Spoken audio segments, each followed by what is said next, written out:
Hello chaps, and welcome to my build update number 1 for the Dornier Do 217E-4 Revell 148 scale. This is one of 7 kits that was kindly gifted to me by Mr. Bob Dyer. I asked him if there was a particular kit he'd like me to build first, and as he only builds fighter aircraft, he said let's do the bomber, so here we go. First of all, as always, I wash the parts in warm soapy water, let them dry off. I then start to assemble sub assemblies. This is all the interior parts for the cockpit. I then got the parts for the pylons and the drop tanks. I glued those together, got those ready to go, and then after doing those it was on with the pilot seat, the rear gunner seat and the armour plating behind the pilot seat. Glued those parts together and they're ready to stick into the cockpit. After that, I put the engine parts and the propellers onto cocktail sticks to prepare them for priming, and then everything was given, all the interior surfaces were given a black Stynel Res primer. After that, using RLM 66, I painted the interior parts for the cockpit area and then added white and did some highlights.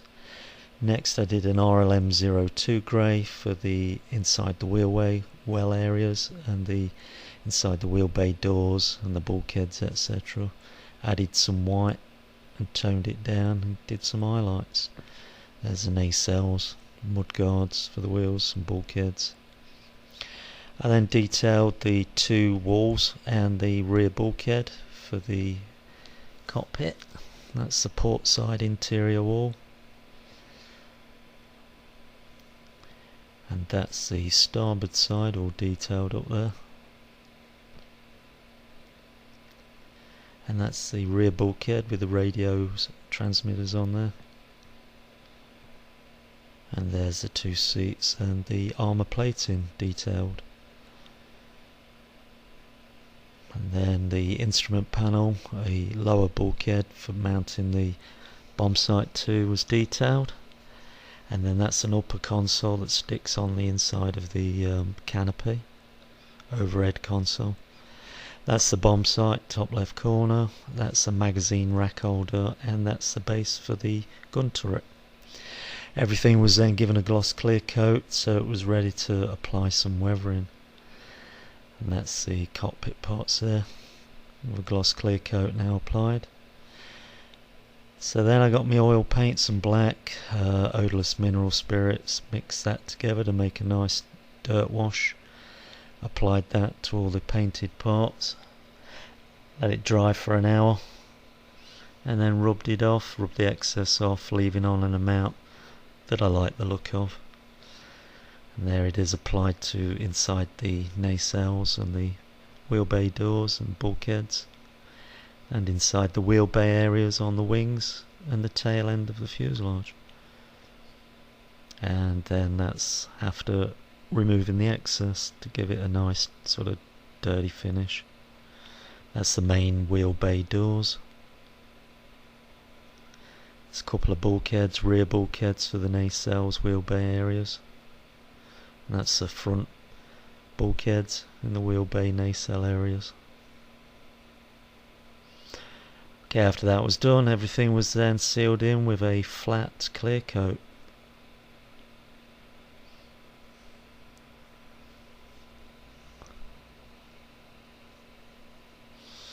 And that's the parts for inside the cockpit ready for assembly.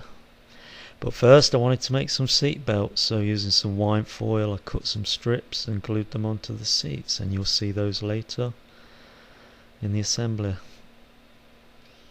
I did apply some gloss clear coat to the dials so it looked like glass, and I then applied some silver paint to give some wear and tear on the edges. That's the port side interior wall for the cockpit, and that's the starboard side interior wall. And there's the seats with the belts on, the armour plated for the back of the pilot seat, and the instrument panel and some magazines. And then put it next to a quarter to give you an idea of scale. It's funny how once you put a quarter next to everything, you just see how tiny everything is. There's the instrument panel. It's only about half the size of a quarter. That's the port side interior wall. It's about 3/4 length.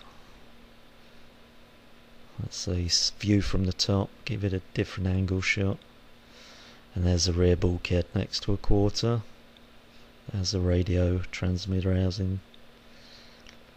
And there are the seats next to a quarter. Tiny. And that's the starboard side interior wall. So after that, it's on for assembly. There's the pilot seat and his armour plating now assembled onto the port side interior wall. After that, I fitted the rear bulkhead with the radio transmitters on. I then fitted the radio transmitter rear gunner's seat in place. And before I put the starboard wall on and closed it up, I took a few shots of that so you can see how that looks. I thought it looked okay. I was happy with it.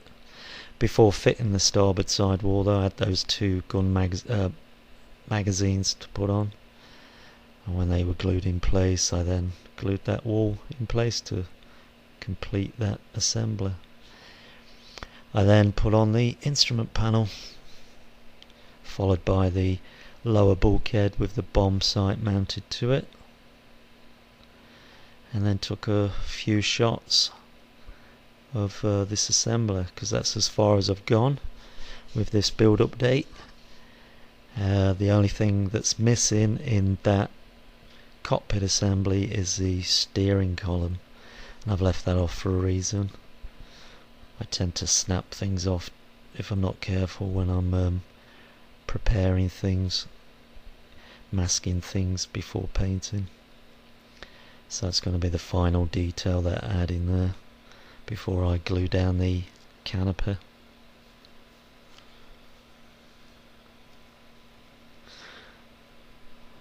Well, I think that's the last but one image. We're coming up to the last one now. And that's it guys for this build update. So if you watched, thanks for watching, and next build update will be building the aircraft, priming, pre-shading, getting ready for paint. So until then guys, Talio, chocks away.